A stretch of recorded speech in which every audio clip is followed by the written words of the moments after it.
Hi friends, I am Katie and this is my cute little dog Ruby. She was showing you how to do down dog there. This will be a pose tutorial. I'm going to be going into detail about halfway lift, ardha uttanasna. So ardha uttanasna, so it's that pose we come to our forward fold and then we do our halfway lift.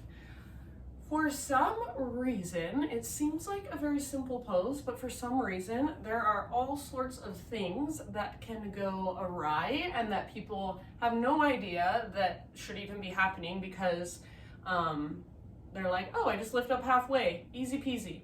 Actually, there's like so much that you can notice and so much that you can adjust to get more out of that pose. Halfway lift is actually one of my favorite poses in yoga because it feels so good if you do it properly. So, you guys all know forward fold, halfway lift, right? Okay, so I'm gonna show you a few things that I see pretty often. First one is most of the time when people come to yoga for like the first couple times, this is their halfway lift. They just lift up halfway. Nothing else happens except they lift up halfway.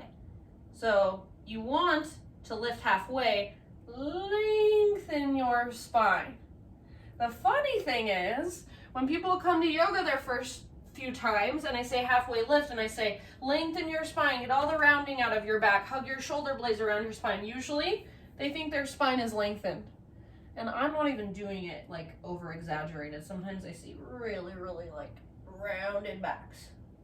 So like, if you think your spine is long when you're doing this, that's perfectly normal. I honestly thought my spine was long in the beginning until I looked in a mirror and I was like, oh my gosh, how do I get my spine to be long? So for me, I feel right here when I have my nice long spine, it feels to me almost like I'm doing a little bit of a back bend, or like I'm trying to do a little bit of a back bend.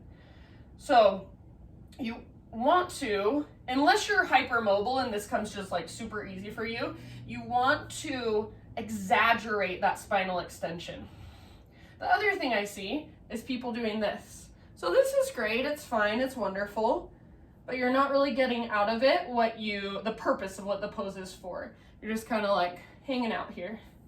Halfway lift, halfway lift, halfway lift. So what we want to do, you guys, halfway lift, guess what? It's just like down dog, but you take it and you stand it up. So down dog here, down dog here, down dog here, same thing. So you're gonna use all the same principles that you would use in down dog. So first of all, if you don't have the flexibility to lengthen your spine with your legs completely straight, bend your knees a lot. You want to think of moving your inner thighs back, wide, and apart. So inner spiral. Thighs move back, wide, and apart. Sit bones broaden. Woo. So it's like you're blossoming your buttocks. That's what they say. Blossom your buttocks. So watch my butt really closely. This is not blossoming. This is blossoming. Not blossoming, blossoming. Boom, boom, boom, boom. Hope you could see that. You want to do that in your halfway lift. Blossom your buttocks. So, I feel so weird saying that. So, I'm trying to make it so you can see my whole body. This is posterior pelvic tilt. My tailbone's tucking under. This is anterior pelvic tilt. This is neutral. We want to think of working an anterior pelvic tilt while toning our low belly. So you're blossoming your butt, those butt cheeks. You're drawing your belly button in and up, and then spine is long. So shoulder blades are hugging towards your spine rather than coming away from your spine. Shoulders plugged into their sockets. If you watch my down dog tutorial, same exact thing. You want your shoulders plugged into their sockets in down dog. You want your shoulders plugged into their sockets in your halfway lift.